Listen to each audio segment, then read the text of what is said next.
Yoldaşlar, indi isə gəlin house service üçün Docker fayl yazaq. House service-də təzə bir dənə fayl yaradıram. Docker fayldır ya. Fikir versə mən gah Visual Studio'dan istifadə edirəm, gah IntelliJ. Development üçün sırf IntelliJ edirəm, Java Spring səviyyəsində. Amma belə digər o Docker faylları, nə bilim deployment, manifest fayllarını yazanda Visual Studio kod daha rahat gəlirdi. Ona görə bundan istifadə edirəm. Docker fayl yaradırıq yoldaşlar. Birinci bu Docker faylın içərisinə Eclipse Temurinin 21-ci versiyasını götürürəm. JDK-nı yox, birbaşa JRini götürəcəm yoldaşlar. JDK-nın özü mənə lazım deyil. Çünki compile olunmuş koddur. Sonra bizə nə lazımdır?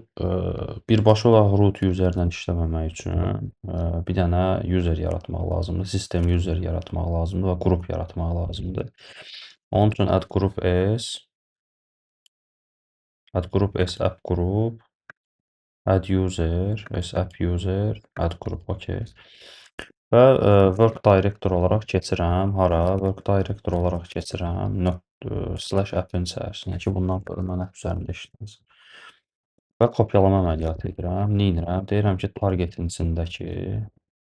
targetin içindəki jar faylını götür, nə? App jar kimi kopyala. Sonra deyirəm user olaraq app user istifadə elə.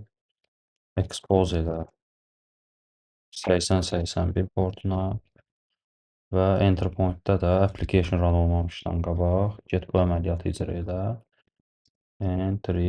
Entry point-da da nə? Deməli, Java komandasından use container support istifadə edəcəm. Use container support deyəcəm, bunlar nədir? Bir də x max RAM percentage 75.0 jar app jar. Bu Java jar app jarı bilirsiniz yoldaşlar. Prosto application run eləmək üçün jar Java komandasıdır.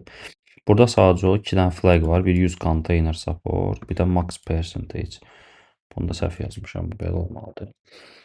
Bu max percentage nədir? Bu konteynerə ayrılan RAM-ın 75%-ni istifadə eləməyə qoyuram. Tam 100%-i qoymuram istifadə eləməyə ki, digər 25% ola bilər ki, OS-də digər əməliyyatlara filan istifadə olunsun. Konteyner səviyyəsində. Ona görə 75% istifadə edəcəm. Bir də burada konteyner support qoyuram ki, konteynerin funksionallıqlarını istifadə edə bilsin.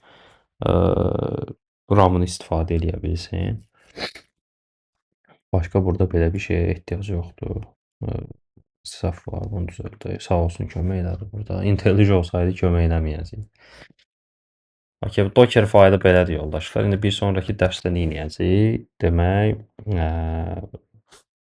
build eləyəcəyik Docker-i. Docker Compose app eləyəcək. O gəlib Docker faylı işlədəcək. Docker faylı işlədəndən sonra testingimizə baxacağıq ki, görək kodda harda problem var, harda problem yoxdur.